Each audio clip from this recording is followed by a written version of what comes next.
Hello, everybody. Thank you so much for joining the talk. My name is Andrew Lee Miller, also known as Andrew Startups, and I am here to talk to you all about why 90% of early stage startups fail and how you can avoid those problems too. Now, first thing I want to do is say thank you so much to Startup Day and Startups Talks team in Estonia for including me. I'm super excited to be here. I am talking to you all the way from San Francisco, California. It's getting cold here as well. And I'm just really excited to come to Tartu next year and really get to work with you guys. So this is a little appetizer, if you will, to what you're going to learn from hearing me speak. So today, I wanted to just give you a little bit of an overview about what I've learned in my 15 years of early stage startup marketing. So to first get into it, let me just explain why the heck you should even listen to me. So who is Andrew Startups and why should you care what he says? That's a very valid question. I've been working with early stage startups for 15 years, specifically focused on solving the growth challenges of early stage businesses. So in the beginning, I was head of marketing of various companies, and I just drove one exit after the other. And after the third early stage startup exit that I drove as head of marketing, I realized, you know what, there's a lot of very common problems for early stage companies that as a consultant, I can help fix. And I might be really talented in this scenario. You know, if you're listening to this and you have a startup and you're doing the marketing at the very early stages, it's very common to see mistakes happen over and over again, especially if you're a first-time founder, and even more so if you are a technical product-focused founder. If you don't have a marketing background, marketing is a difficult thing to figure out, and that is really where 90% of startups fail. And that's not my stat. You can go Google why 90% of startups fail, and you'll see a recent Forbes article that talks specifically about prioritizing marketing as one of the main reasons why startups fail. You either prioritize marketing too soon when you haven't reached product market fit, and you start wasting money and blowing cash when your product is not converting, your messaging is not solidified, your analytics are not set up, you don't even know what is working. Or you prioritize marketing way too late, which is what I see most with a lot of technical founders, is they think that their product is going to do the marketing for them. They don't think they need to have a major focus on user acquisition, or they think, you know what, let's not prioritize the marketing until we know the product is really ready. And that is creating a much more difficult uphill battle for you. So when you do that, you'll see that you haven't done any SEO, you haven't put up a landing page, you haven't started posting on social media. If you don't do those things before your product is ready, you're actually making it much more difficult for you come launch day. Now, think about if you have someone like me on your team and 3 or 4 months before launch day, you're able to have a page up, the landing page that grabs someone's email address. You're able to do some social media. You're able to do some podcast interviews. You don't even have to necessarily spend any money on ads, but you're able to do some organic marketing that's driving some traffic to that pre-launch page. And maybe come launch day, you've got 500 or 1,000 beta testers lined up. You've got 500 or 1,000 social media followers. You've got some traffic coming to your site. It's just everything is ready to go. So the main reason startups fail is not prioritizing marketing at the right time. So how can you prioritize marketing at the right time? Andrew, how do we even know when is the right time? And you're right, it's different for every industry. It's different for every market. If you're in Estonia versus the United States, it's going to be a little bit different depending on seasons or what your target demographic is really doing. And it's going to be different about your price point or even your industry or who you're selling to. So there's a lot of variables that go into there about figuring out when it's the right time to prioritize marketing.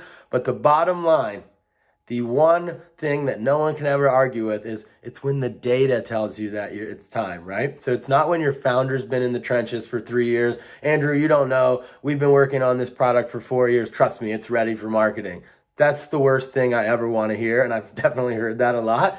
It's also not, we're not ready because we don't think we have product market fit.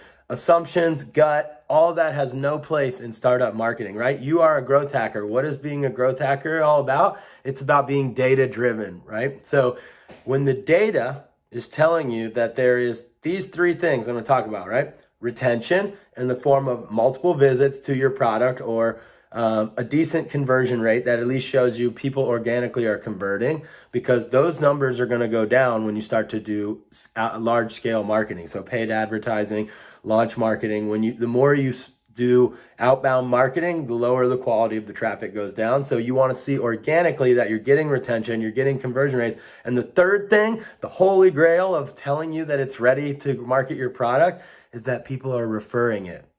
If I'm organically acquiring someone, they're staying in for multiple uses, they're converting to a paid customer, and then they're referring and bringing other paid customers, then I know that my product is ready to go out and do a lot of marketing.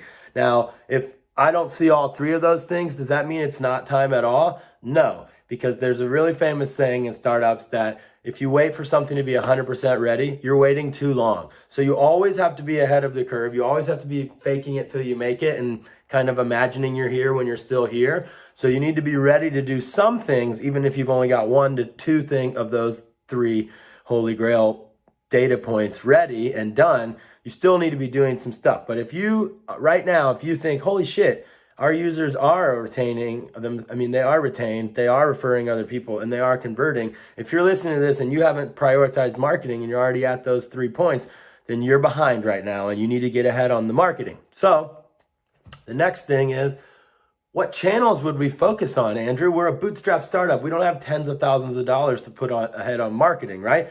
My main consultancy works with funded startups to help them spend their first institutional round on paid advertising, PR, SEO, app store optimization, influencer marketing, content, social, all those things.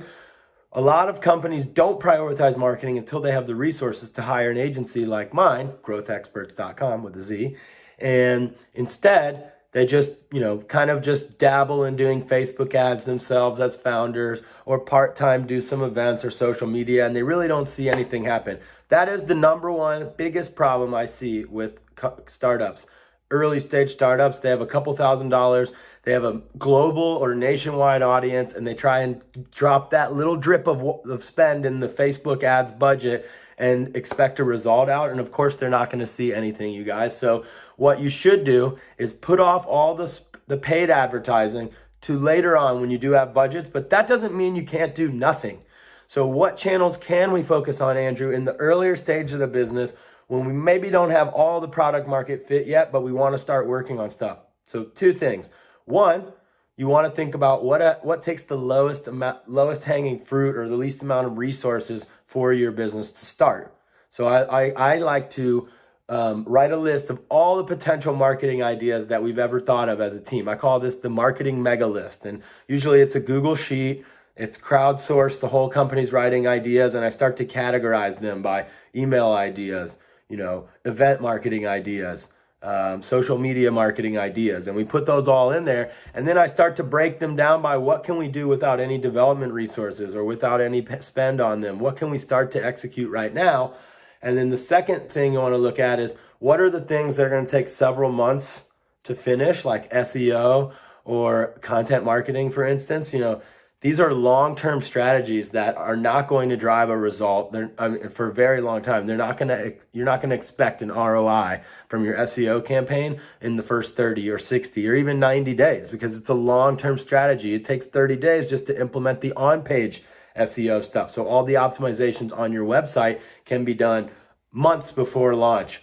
And then you can start to do content marketing. You can start to build links later on before your launch day. So that makes sense to start now, even if you're months away from launch. So prioritizing channels comes down to really 2 things. What can you guys get done now that isn't going to take a lot of resources? What are the channels that you think are going to drive a return on your time investment? And then the third part of that really is, what can we get done, and what do we think is going to be a really good result? So kind of put that list, go through them, and then really figure out, okay, what's going to take long term, so we should start now, and then what is something that we can test right now.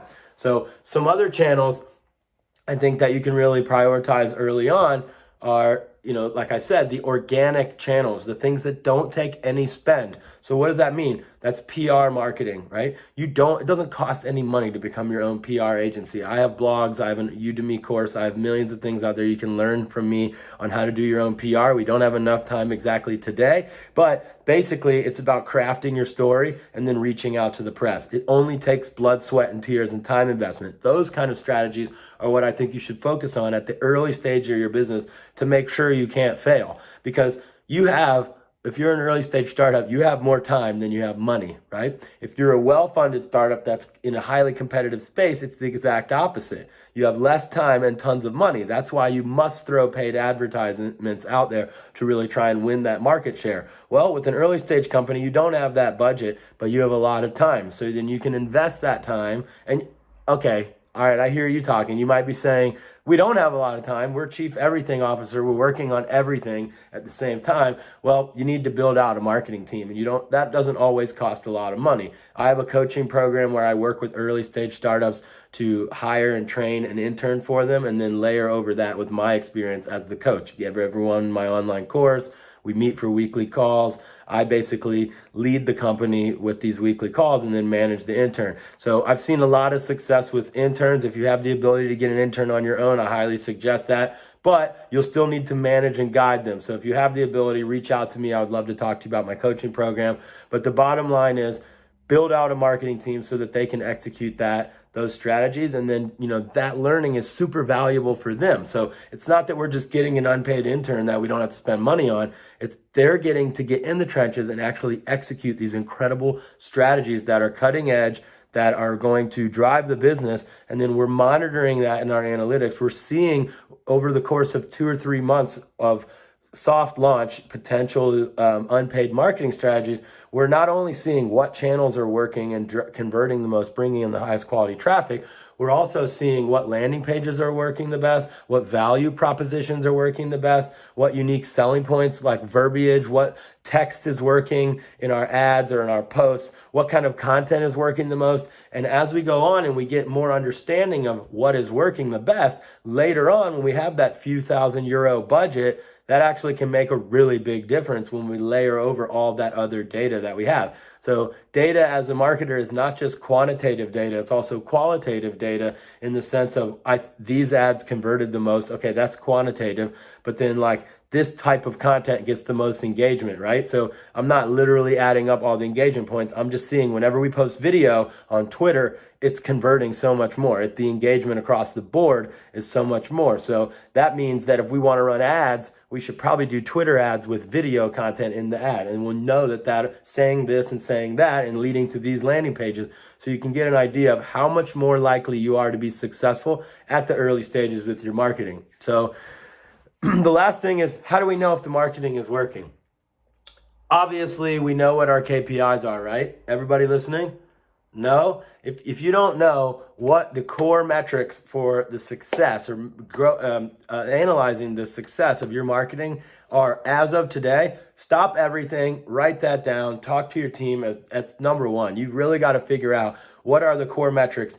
And I kind of say first order and second order conversions, there's secondary or auxiliary conversions. So obviously there is whatever makes you guys money, but then there's the other things. So higher up on the funnel, so they're not as close to a paid conversion, but they're still going further down the funnel. So an email subscriber, a contact us, someone that books a call. Make sure that you're tracking all of those things and you're tracking them by source and by medium and by content. And so you can figure out what is leading to bringing in any of those potential conversions, not just the paying customer. If you have a really long sales cycle and you're a SaaS company and you're only tracking that bottom conversion, you might be missing out on seeing what's bringing all the other people, the booked calls, the replies on the emails, the contact us forms filled out, things like that. So make sure you're tracking all of that stuff so that you're easily able to, even with a free Google Analytics account, go back and see what out of those organic campaigns is working. Okay, social media seems to be working, but which social media channel, which type of content? That's the kind of stuff that you need to figure out going forwards so that when you do raise some money or you do have terminal velocity with your product market fit, then you can really spend money in the right areas, spend time in the right areas. The same as your money budget, you're moving towards ideally tightening your time spend budget with a lot more information about what's working and what isn't.